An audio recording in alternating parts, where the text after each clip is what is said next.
Hello hi. చూడండి ఇవాళ fish చూడండి, అస్సలు ఒక ముళ్ళు ఉండదు, ఏం ఉండదు, చాలా బాగుంటుంది. దీని పేరు కోనం ఫిష్. చాలా టేస్ట్గా ఉంటుంది, ముళ్ళు ఉండదు, కర్రీ కూడా చాలా టేస్ట్గా ఉంటుంది, చాలా చాలా బాగుంటుంది.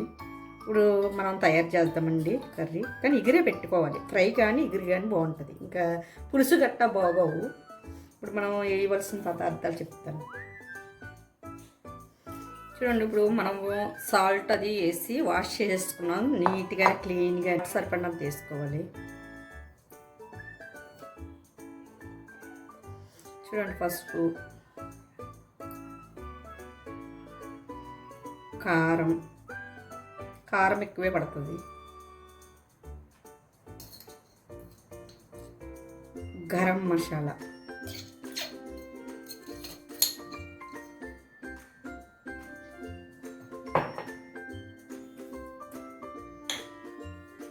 చూడండి పచ్చిమిర్చి, మనం అల్లం వెల్లుల్లి పేస్ట్ కూడా మనం వేగేటప్పుడు వేద్దామండి, వేగేటప్పుడు వేయాలి. చూడండి, మనం పేస్ట్ చేసుకోవాలి, ఆనియన్ పేస్ట్ అనమాట, ఆనియన్స్ పేస్ట్. ఆయిల్ వేసుకొని ఆనియన్ పేస్ట్ వేసేద్దాం.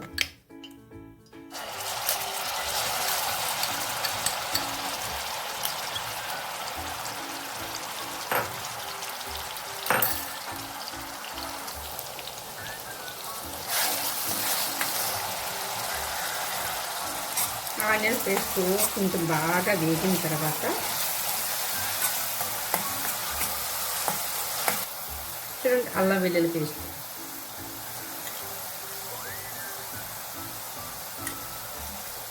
2 స్పూన్లు వేస్తాను.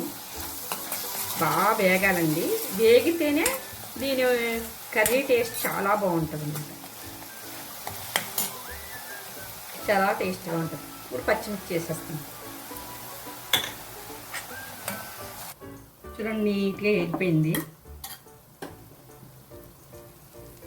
చక్కగా వేసేద్దాం. చక్కగా వేసేసి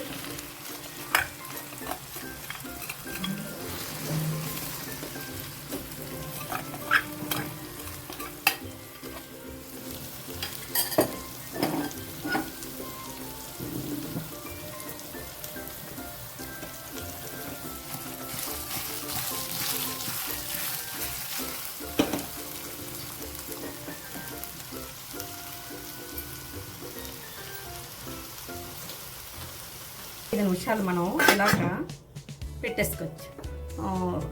చూపిస్తాను చూడండి, మూత తీసుకోద్దాం. చూడండి ఎంత బాగా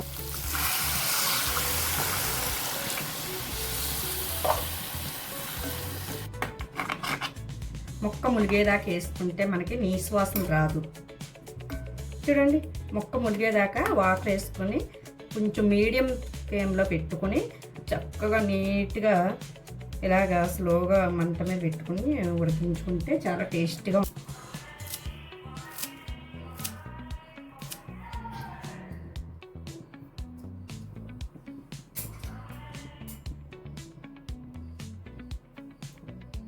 కొత్తిమీర వేసేసుకున్నాము. ఇప్పుడు ఇలా అనుకొని మనం మూత పెట్టేసుకోవచ్చు. ఉప్పు కారం పసుపు, అదే ఉప్పు కారం అది సరిపోయినాయా మసాలాలు గట్టా టేస్ట్ చూసుకొని మనం మూత పెట్టేసుకుని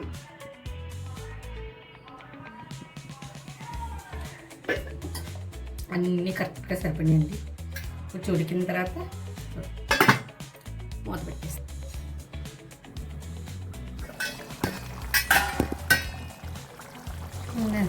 ఉడిపోయింది ఆల్మోస్ట్. చాలా చాలా టేస్ట్గా ఉంటుందండి.